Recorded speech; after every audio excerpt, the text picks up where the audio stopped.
Astrology is the myths of the stars and planets, telling the themes and plots of our lives. These stories come to us daily through our satellite, the Moon.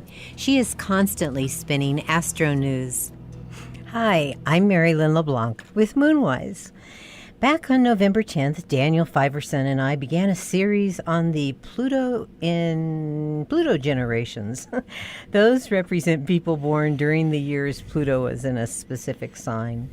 In November, we talked about those people born with Pluto in Cancer around the second decade of the 20th century to the end of the 1930s. In December, we talked about the Pluto in Leo generation beginning at the end of the 1930s and ending in 1958. In January, we talked about the Pluto in Virgo generation beginning in 1958 and ending in 1972. At the beginnings and endings of a generation, Pluto goes back and forth from one sign into another, and people born during those transitions often have characteristics of the generation ending and the one beginning, most likely brought about through the socialization process. Today, we'll talk about the Pluto in Libra generation beginning in 1971 and ending in 1984. Those of you who are 35 to 48 years of age would fit into this generation. This generation has been having transiting Pluto in a square aspect to their natal Pluto. We'll talk about that after we first identify some of the characteristics of the Pluto in Libra generation. Daniel, my monthly guest here on Moonwise, you want to start out and tell us something about, well, first, I guess, just for people, you never know at the radio whether people are tuning in for the first time in their life or not. So I guess we should first talk about Pluto, maybe, and then the generation of those who were born when Pluto was in the sign of Libra. All right. I just want to also mention a synchronicity. I think it's really apropos that we are, this is just after Valentine's Day, which Jason Holly calls a Libra high holiday. So this is a perfect time to be talking about Libra. Yeah, that's great. Yep. So from an evolutionary astrology perspective, Pluto is what we've brought with us into this lifetime. It represents the lessons, the challenges, the things that we've accomplished, the things that we're still working on, that really are part of our karma, that are part of the work that we're doing here. It's why we're here. It's who we are. It's what the lessons that we're working on.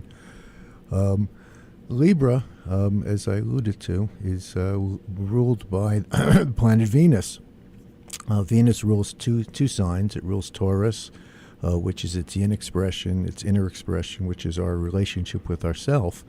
And Venus is also the ruler of the zodiacal sign of Libra in its yang or outer expression, which is our relationship with everybody else. So in Libra, Libra is a critical point. This is the point opposite the ascendant. It's the first house above the horizon that we come in the natural zodiac. In the natural zodiac, yes. The first 6 houses are all personal when we move from Aries through Virgo. And even in Virgo, we've become aware of other people, but we're not yet in relationship. That awareness is still very internal. It's more of an introspective analysis about ourselves. When we reach Libra, this is where we are learning to balance our own nature, our own ego, so that we can be in society, that we can be in relationship and to be able to be with other people. One of the things that I think is remarkable is at these times that we're living in is those people who, as I said in this particular generation, are at least 35 to 48 years of age. So like if we go back like 48 years ago, everyone that's been born since that time up until now, and that will continue for the next 2 to 3 decades, are born with Pluto in a social sign.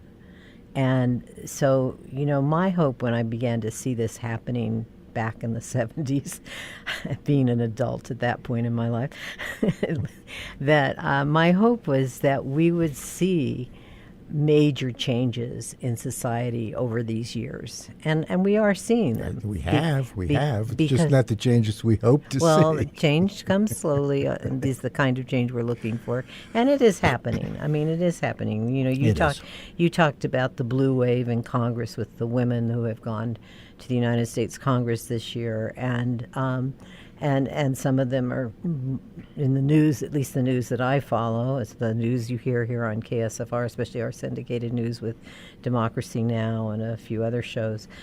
You do hear a lot about their place in the things that they are saying, which we haven't heard as a voice coming out of a place of authority in a long time. And I think this is a remarkable thing, that there is a caring. And we just had this week with Valentine's Day, the anniversary of the Parkland shooting, right. And a very, I think, needed reminder in the news for the past week. And when you look at those younger people, which are in a generations that we will be talking about in future shows, their responses are certainly more socially oriented than you would find in older generations, in terms of that consciousness that comes. When you talked at the beginning about Pluto as the evolution of our consciousness, it's the driving force that reminds us, both generationally and individually, of what it is we need to address at a soul level. It's that kind of inner voice, however you experience it, that inner feeling or sensation of, I can't keep continuing doing things in this mode, or we can't continue doing things that drives you to take right. certain action. And I know that when we start talking about the Pluto square Pluto, I have some things to say about that would be more exemplary of the kind of soul urges that I'm talking about right now. Yeah, there's no question. Pluto is the evolutionary engine, and it keeps pushing us to the edge of who we are, and literally forces us to cross that boundary, and that's how we grow. We reach our own, self-imposed boundary of our own limitations, or maybe imposed by somebody else as well, but they still become our self-imposed, confined, space. And we, in order to grow, we have to move past those limitations, and that's what Pluto does. But Libra does it through relationship, and does it through or how we see ourselves reflected and mirrored in others. It's really interesting if you look at the glyph, the symbol for the sign for the planet of Venus. It looks just like a hand mirror. Yes. And that's what Libra and that's what Venus is. In relationship, we are really seeing ourselves, and we are who we are attracted to are those people who embody something within us that we are learning about, about ourselves. Right, whether it's something we like or don't like. Right. We have to embrace both of it, because often Venus is caught up with the projections we put on other people, right. Good, bad, or indifferent. Right. And that when people, those of us that sometimes work with projection, which is not an easy thing to do, because sometimes it's very humbling that you admit to yourself that, oh my God, the thing I am criticizing in that person, I don't do it like that person, but I do it. Right, right. So, or they trigger within us those things that we need to be aware of that we were not seeing. So it's where we really learn to find balance. And Libra is all about equality. It's all about balance. Librans, by and large, Librans, especially the Pluto and Libra generation, the Pluto Libra generation, again, an EA perspective on it is initiating many diverse kinds of relationships just so that we can understand ourselves. One relationship after another, many different kinds, tremendous diversity. It's a cardinal sign, very initiatory. And Librans generally have lots of people in their lives. They're not all necessarily lovers or friends, but they just have a kind of like Geminis in a way. They have a lot of connections to other people. Well, I'm thinking too, there's a difference between experiencing the transit, which you and I did in the 70s, and then those people born with it. But we would expect to see what we were experiencing of more and more. And so in terms of relationship, one of the things that was remarkable about especially the early 70s was the divorce rate skyrocketed. Mm-hmm. And, I come from a divorced family. My parents were ahead of their time in terms of that kind of energy. So it wasn't something we even talked about. Some of my friends at school didn't know my parents were divorced. I mean, nobody talked about it or something. But once the 70s hit, all that kind of information was just open-ended, and divorce rates were skyrocketing when you looked at statistics. And this goes to your point about the Libra energy really wanting to experience not just different kinds of relationships, but also the right relationship. Right. And we could say this about every generation in terms of rightness. Like we go back to the Pluto and Cancer, it's about right security, right home, right family. Pluto and Leo, right creativity, right leadership. Pluto in Virgo, right work, right health. Now Pluto in Libra, right relationship, and so we don't see since that time period people staying in relationships that were enabling or destructive or really not what they in their heart of hearts thought it would be. Instead, looking for a right relationship. Well, there's two other factors here. The first is that Neptune was in Sagittarius through the entire transit. So there was an experiential restlessness at the core of this search for relationship. There was this quote search for truth, for the true, what you're saying is for the true relationship. The other thing that I think is important is that in Libra we learn to listen, and that's where we get out of our own heads and we begin to listen to what somebody else is saying, and that changes everything. That's a whole different game plan, where what somebody else is saying becomes more important than what we're hearing in our own head. So it is that switch that occurs there. I had another thought, and unfortunately I... Well, while it's coming back to you, I'll remind you that you all that are listening, that this is Moonwise on KSFR 101.1 FM. I'm Mary Lynn LeBlanc with my guest Daniel Fiverson. We're going to go to the Moon Minutes. Stay with us here. We'll be back shortly. Welcome back to Moonwise. I'm Mary Lynn LeBlanc with my guest Daniel Fiverson, and we're talking about the Pluto and Libra generation that began back in the 70s, throughout that whole decade, actually into the early 80s.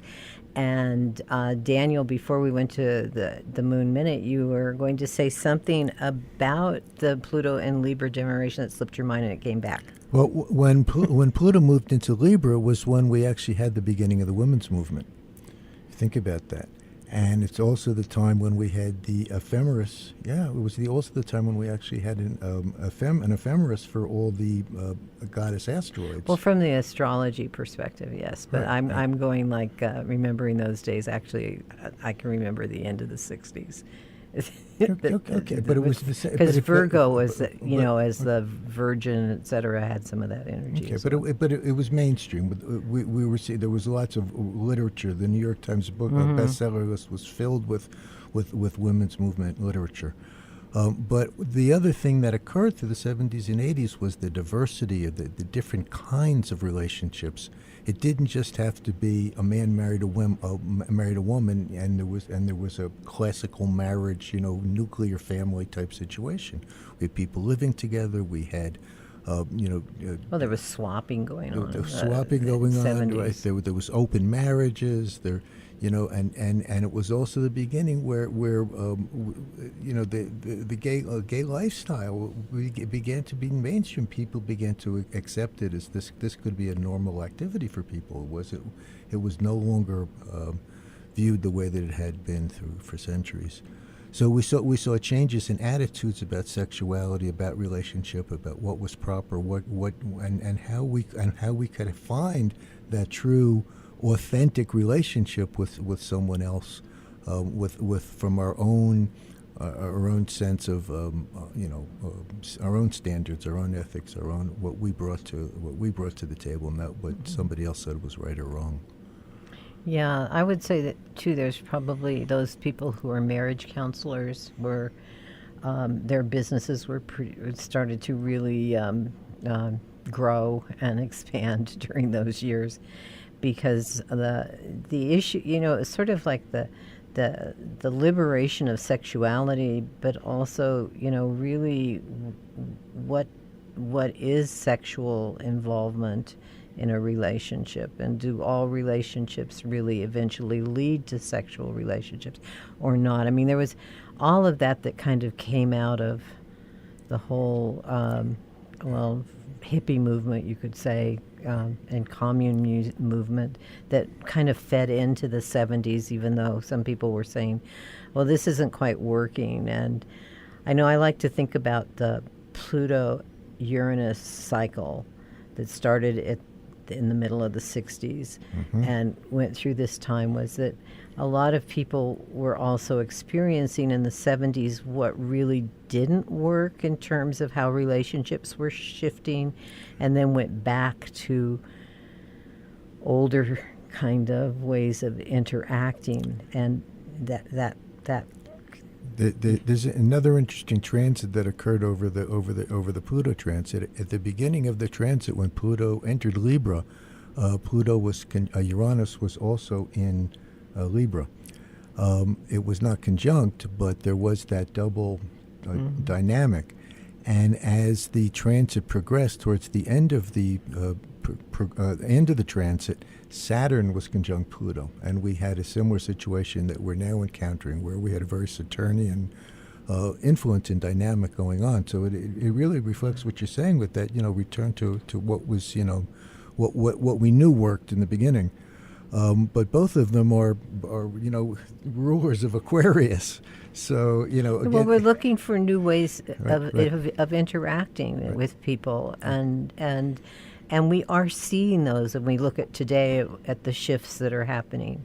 It's just that the social change on a universal level, collectively speaking, is a very slow process, and maybe rightfully so that we really, if we're attentive to this consciously, we really understand what we're doing and what our values are and what it means for us, both individually and collectively. Right. And that's how I'm perceiving what's happening, is that, I think when Pluto was in Virgo and then in Libra, I think, there was a lot of throwing the baby out with the bathwater in a sense.